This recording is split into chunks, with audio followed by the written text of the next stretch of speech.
الله الرحمن الرحيم والصلاة والسلام على أشرف المرسلين سيدنا محمد عليه الصلاة والسلام.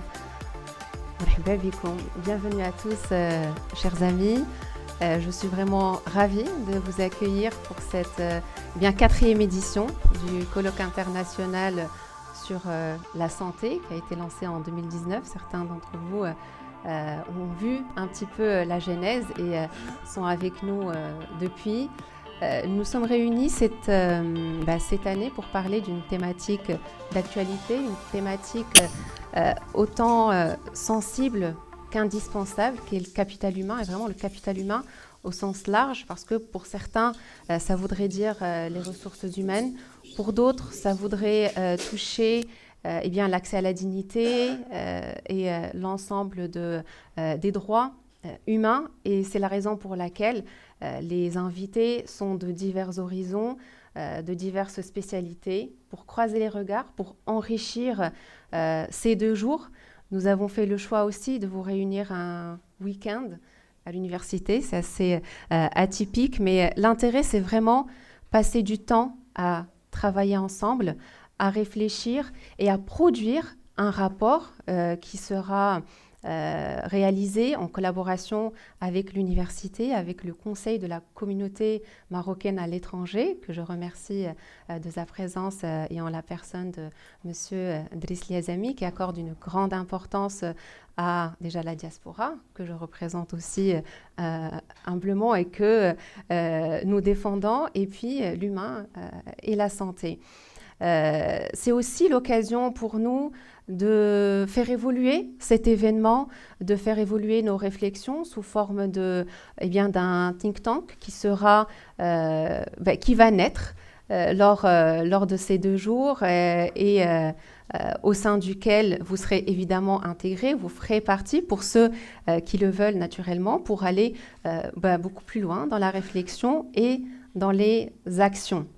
J'ai fondé ce colloque pour 2 raisons. C'est à la fois rendre visible ce qui se fait de bien au Maroc, promouvoir aussi les innovations à la fois organisationnelles et technologiques, et vraiment favoriser les partenariats internationaux et les partenariats Sud-Sud, puisque nous avons aussi la chance d'accueillir aujourd'hui un invité d'honneur, le ministre conseiller de l'ambassade de la République de Guinée. Merci beaucoup, Votre Excellence, de votre présence. Alors, je ne vais pas rester longtemps. Je remercie infiniment et profondément le professeur Omar Hnish, le vice-président de l'université Mohamed V, qui nous accueille. Je remercie infiniment aussi Oustad Abdelmoun'im, aussi, qui nous soutient et qui représente l'université.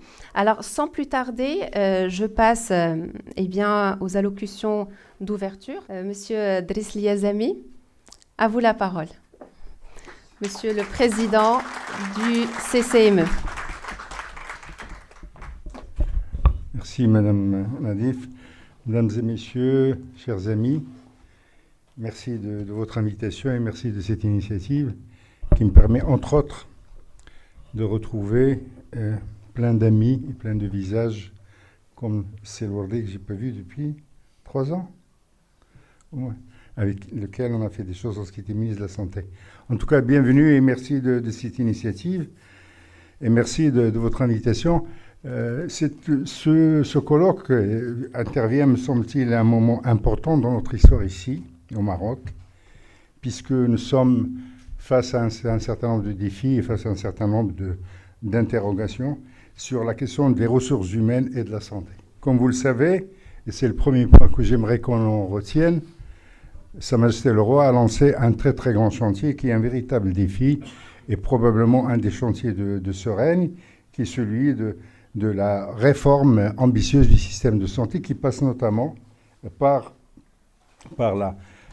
qui a été exposé dans 2 discours de Sa Majesté à l'ouverture des sessions législatives en 2020 et en 2023, le 9 octobre et le 13 octobre à l'ouverture de la session du Parlement, où il a annoncé la généralisation de la protection sociale. Ce grand défi est fondé sur, disons, et c'est important de le rappeler, sur l'article 31 de la Constitution marocaine de 2011, qui consacre le droit à la protection sociale et à la couverture santé. Donc c'est un droit constitutionnel depuis 2011. Les engagements internationaux du Maroc, et notamment le pacte international relatif aux droits économiques et sociaux et culturels, qui est un engagement que le Maroc a signé depuis le début, un traité international des droits de l'homme que le Maroc a signé et ratifié au début des années 1990. Deux conventions de l'OIT, de l'Organisation internationale du travail, et enfin le programme des Nations Unies pour les ODD, les objectifs de développement durable. Donc cette réforme est étalée sur les prochaines années jusqu'en 2025 et on lui a octroyé un budget prévisionnel de 51 milliards. Alors cette réforme vise à pallier des déficits structurels du système de santé au Maroc et s'appuie sur quatre piliers qui fondent cette réforme, à savoir la bonne gouvernance, la mise à niveau de l'offre sanitaire, la digitalisation du système de santé et enfin la valorisation des ressources humaines. Nous y sommes. C'est un des fondements essentiels aussi et des objectifs de cette réforme. Alors sur le plan où nous en sommes aujourd'hui, c'est-à-dire au moment où votre séminaire se tient, nous avons adopté 2 lois cadres qui sont déjà donc été adoptées par le Parlement marocain, la loi cadre 09-21 et la loi cadre 06-22. Il y a plusieurs projets de loi qui ont été aussi adoptés ou qui sont en cours d'adoption, qui passent notamment par la création de la Haute Autorité de la Santé. Donc la loi a été promulguée. L'Agence marocaine des médicaments et des produits de santé, et là aussi la loi a été adoptée en février 23. Un projet de loi qui a été adopté par le Conseil du gouvernement qui est devant le Parlement sur l'Agence marocaine de sang et de ses dérivés. Et enfin, qui est un élément essentiel de cette réforme, la création des groupements régionaux de la santé, la décentralisation du système de santé marocain, qui a été acté au niveau législatif, mais c'est un immense chantier, comme vous pouvez l'imaginer. Bien évidemment, cette réforme inclut aussi un très grand effort en matière d'équipement, avec des constructions ou des réhabilitations, tout un mouvement de réhabilitation. Je ne vais pas rentrer dans les détails, mais vous les connaissez probablement. Et donc, il y a aussi la création de plusieurs nouveaux CHU, la réhabilitation de très nombreux. Pour ceux qui sont à Rabat, les grues qui sont au niveau de l'Université internationale de Rabat, ou ici à Rabat, sont impressionnants et laissent présager, bien évidemment, un renforcement de l'effort de santé au Maroc. Néanmoins, dans ce contexte-là, se pose d'évidence la question qui est l'objet de ce colloque, qui est celle des ressources humaines. Alors, le premier élément, ce n'est pas à vous que je vais le développer, vous le connaissez, vous le vivez tous les jours, c'est la pénurie du personnel médical qualifié à tous les niveaux. C'est un immense... c'est pas Selwardé qui va me détromper, mais nous sommes devant une généralisation de l'effort de protection des Marocains. Sur le plan, disons, législatif et des équipements, nous sommes en train d'avancer. Peut-être qu'il y a des choses à accélérer ou à réformer, mais nous sommes en train d'avancer sur cette question des ressources humaines. Et on a de véritables enjeux et défis à relever. Et dans cette équation, les Marocains du monde, les Marocains de la diaspora, sont un élément essentiel de la réflexion et peut-être des solutions. Je ne vais pas... simplement un chiffre que vous connaissez aussi. Nous sommes aujourd'hui à 7 médecins pour 10 000 habitants. La moyenne internationale est celle de 23 médecins. Le gap est tellement clair et tellement évident que nous sommes tous, je dis bien tous, interpellés et comme citoyens, comme patriotes. Cet effort et cette ambition que Sa Majesté a lancée et que tout le monde veut mener, à laquelle tous les Marocains veulent contribuer, ne peut être gagné que par la mobilisation de tous et un débat aussi pluraliste et démocratique que possible. Et dans ce débat, j'insiste, les Marocains du monde sont appelés à jouer un rôle essentiel. Nous formons aujourd'hui autour de 1400 médecins par an, un tiers partent, Aujourd'hui, nous sommes grosso modo, je ne vais pas vous assommer de chiffres, nous avons 34 000 médecins ici au Maroc, avec 14 000 environ qui sont à l'étranger. Nous devons essayer d'intégrer d'une manière ou d'une autre cette force des Marocains de l'étranger dans cet effort de mobilisation. D'où l'importance de votre colloque. Alors, ce chantier doit être mené aussi dans un environnement international de concurrence acharnée pour les ressources humaines. Bien évidemment dans le monde médical, mais pas seulement. Aujourd'hui, la compétition pour la captation des ressources humaines très qualifiées ou parfois moins qualifiées au niveau international est une réelle donnée. Et donc le Maroc doit réfléchir sur comment développer la rétention de ces ressources humaines sans toucher aux libertés individuelles. Bien évidemment que chaque personne, c'est un des principes du droit international des droits de l'homme, chaque citoyen a le droit de quitter son pays et d'y revenir. C'est un droit humain fondamental. Donc on doit développer des politiques volontaristes de rétention et en même temps, comme Sa Majesté d'ailleurs l'avait lancé, réfléchir comment on peut aussi, nous, avoir des politiques d'attractivité des compétences, qu'elles soient marocaines ou non. Donc c'est ça la question essentielle qui est posée. C'est pour ça que vos réflexions sont fondamentales. Les défis sont énormes, l'ambition est aussi énorme, mais en même temps, nous sommes dans un contexte international très, très compliqué. D'où, aujourd'hui, malgré tout le discours, nous allons publier une petite étude là-dessus dans quelques semaines, malgré tout le discours qu'il y a de rejet de l'étranger, tous les pays européens, je dis bien tous les pays européens et bien évidemment les États-Unis, ont des politiques d'attractivité des compétences, tous ces pays. Il y a d'un côté le discours politicien de rejet de l'étranger. Ceux qui suivent la campagne américaine qui vient des États-Unis le savent, ou ailleurs aussi, tous les jours. Mais tous les pays ont des politiques d'attractivité. C'est pour ça que le Maroc, c'est pour ça que vos réflexions sont importantes. Nous devons développer une politique d'attractivité des compétences dans ce domaine et dans d'autres domaines. On pourra dans la discussion revenir sur tout ce que les pays du monde font. Tous les pays du monde, je veux dire de l'Australie aux États-Unis, aux pays européens, font pour attirer les compétences et les ressources humaines dans le domaine de la médecine. Il y a des tas Donc nous devons entamer aussi cette réflexion pour essayer de voir comment on peut développer une politique de mobilisation des compétences marocaines du monde, notamment en termes de circulation, et pas uniquement en termes de retour, donc de circulation. Nous devons aussi voir comment on peut développer une politique d'attractivité. J'aimerais attirer simplement, pour finir, votre attention sur le plan de coopération entre l'OMS et le Maroc qui a été signé et qui concerne la période de 2023-2027.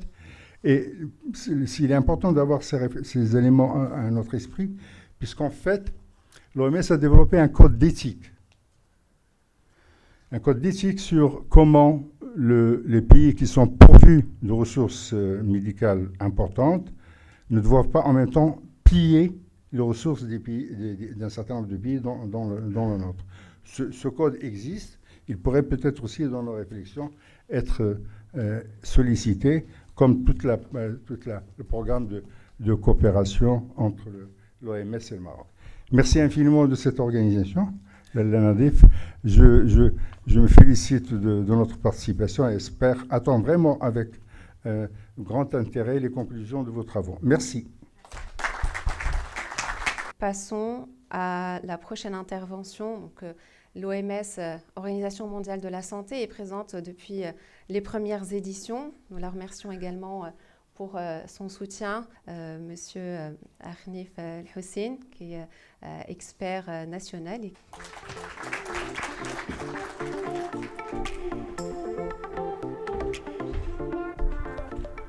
Merci beaucoup. J'aimerais tout d'abord remercier les organisateurs pour cet excellent espace de débat et de discussion.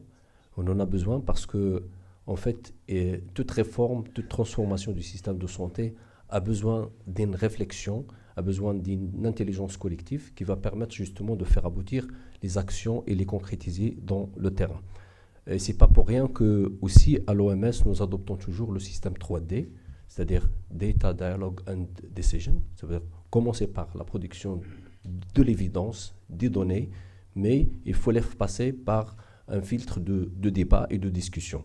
Et ce filtre de débat et de discussion, parce qu'il n'y a pas de recette claire pour les actions que nous pouvons mener pour transformer un système de santé.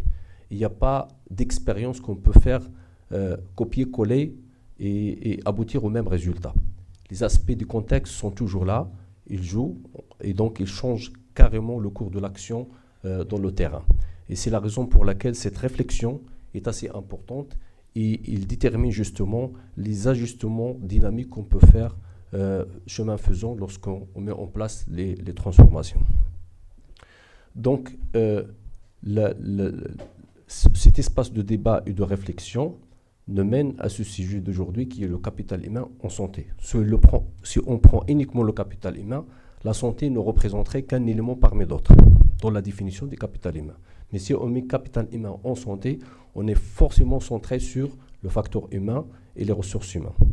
Et pour l'OMS, le facteur humain occupe une importance fondamentale, que ce soit dans les définitions du système de santé, les 6 blocs du système de santé, on retrouve les ressources humaines comme un élément fondamental dans la définition du système de santé, mais on le retrouve également de manière transversale dans les autres aspects comme le leadership, la gouvernance, mais aussi dans la production de l'évidence du système d'information pour prendre des décisions dans le système de santé.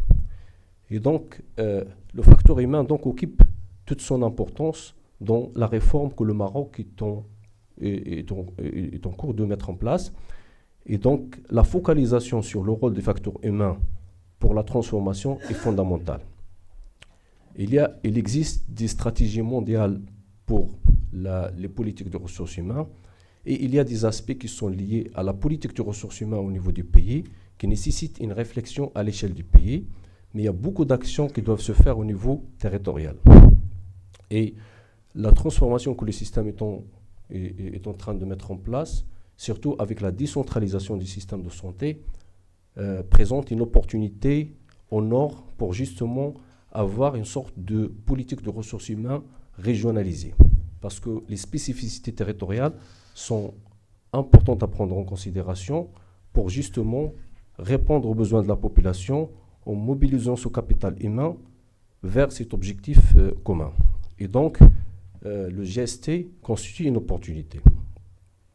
Et c'est une fenêtre d'opportunité justement pour créer des politiques régionales en ressources humaines.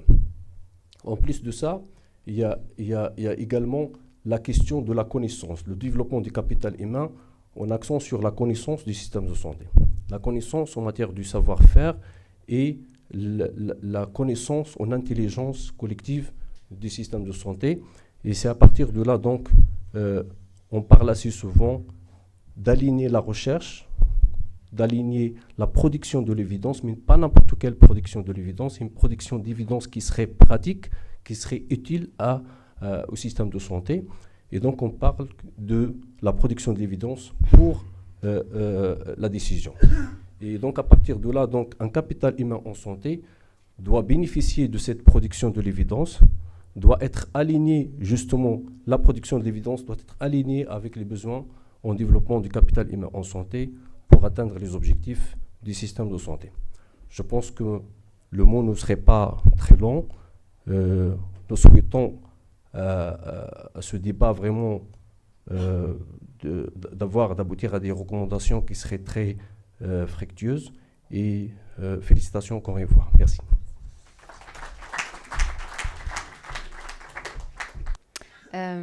Passons un peu plus dans le sud, en République de Guinée. J'ai le plaisir d'accueillir son Excellence Monsieur Youssouf Cissé Nabilaye, donc ministre conseiller auprès de l'ambassade de Guinée au Maroc, pour quelques mots sur... oui, je vous en prie. Sur, en tant qu'invité d'honneur un exemple, une pierre que nous mettons aussi pour booster les partenariats Sud-Sud. À vous la parole, Votre Excellence.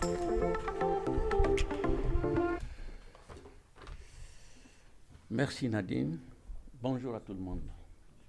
Madame le président de l'Alumni Santé Rabat, Mesdames et Messieurs, distingués invités, c'est un honneur de me tenir devant vous aujourd'hui, au nom de son Excellence, Monsieur l'ambassadeur de la République de Guinée au Maroc, au Royaume du Maroc, pour partager avec vous la vision de la Guinée sur la place cruciale du capital humain, en particulier dans le domaine de la santé, et de discuter des perspectives de partenariat entre la Guinée et le Maroc. La Guinée, comme beaucoup de pays africains, reconnaît que le capital humain est le moteur essentiel du développement durable. Notre pays regorge d'un potentiel immense, notamment à travers sa jeunesse dynamique, ses professionnels compétents et ses talents émergents. C'est cette force humaine qui présente l'avenir de la Guinée et il est impératif d'investir dans sa formation, sa santé et son bien-être pour bâtir une nation prospère. Dans cette optique, l'ambassade de Guinée s'engage pleinement à promouvoir le développement du capital humain en tant qu'axe stratégique de sa mission. La santé en particulier est un pilier fondamental de ce développement. Sans une population en bonne santé, il ne peut y avoir ni croissance économique durable, ni progrès social. C'est pourquoi nous nous employons activement à renforcer les capacités des professionnels de la santé, à améliorer l'accès aux soins de qualité et à mettre en place des programmes de prévention efficaces. Mesdames et Messieurs, par ailleurs, le Maroc dispose d'une expérience reconnue dans la formation des professionnels de santé, la production pharmaceutique et la mise en place de systèmes de santé résilients. En travaillant ensemble, la Guinée et le Maroc pourront développer des programmes de formation continue pour les médecins, les infirmiers et les techniciens de santé, ainsi que des partenariats de recherche pour répondre aux défis sanitaires communs à nos deux pays. Notre vision commune est de créer un partenariat qui profite directement aux populations de nos deux nations. Cela implique d'identifier les domaines de collaboration prioritaires tels que la lutte contre les maladies infectieuses, la santé maternelle et infantile, le renforcement des infrastructures sanitaires et l'accès aux médicaments essentiels. Je suis convaincu que le partenariat entre la Guinée et le Maroc dans le domaine de la santé contribuera de manière significative à la réalisation de notre objectif commun, bâtir un capital humain solide, en bonne santé et capable de conduire nos nations vers un avenir prospère.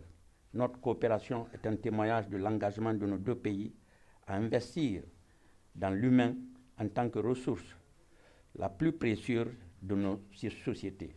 Je vous remercie de votre attention et reste convaincu que grâce à nos efforts conjoints, nous réussirons à bâtir des systèmes de santé solides qui garantiront un avenir meilleur à nos populations. Je vous remercie.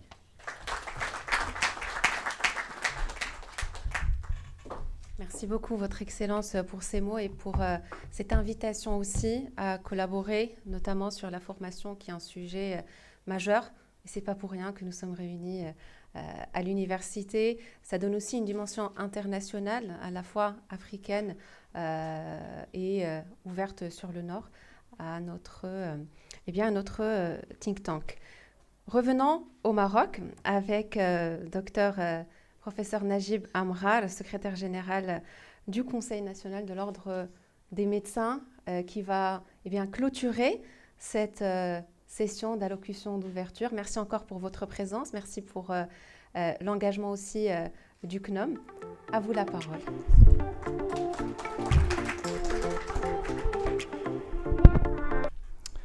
Bonjour, mesdames, messieurs. Je tiens tout d'abord à remercier les organisateurs de m'avoir invité à ce 4e colloque qui traite cette année une thématique d'une importance capitale, comme ça a été signalé par tous les orateurs. Comme vous le savez, notre système de santé connaissait beaucoup de points d'insuffisance Et la refonte de notre système de santé, c'est un projet royal qui a été initié depuis plusieurs années, mais dont la cadence a été accélérée par la pandémie liée au Covid. Donc pour comprendre un petit peu et résumer cette refonte, en fait, ce n'est pas une réforme, c'est une refonte de ce système de santé. Cette refonte repose sur deux grands volets. D'abord, un volet social et sociétal. Le premier volet, social et sociétal, correspond donc à la généralisation de la protection sociale. Ce n'est pas uniquement la généralisation de l'amour, mais généralisation donc de 4 axes. La généralisation de l'amour, la généralisation donc des allocations familiales, des indemnités aux pertes d'emploi, et le quatrième, qui est d'une importance capitale, c'est l'extension donc du régime retraite. Donc déjà, pour ce premier volet social, c'est-à-dire avant, et on avait 10 millions de bénéficiaires de l'amour, avant, il y a 3 ou 4 ans, et donc on va passer théoriquement à 32 millions. Donc le nombre de bénéficiaires sera multiplié par 3. Donc, premier constat, donc on aura besoin de plus de ressources humaines. C'est multiplié par 3.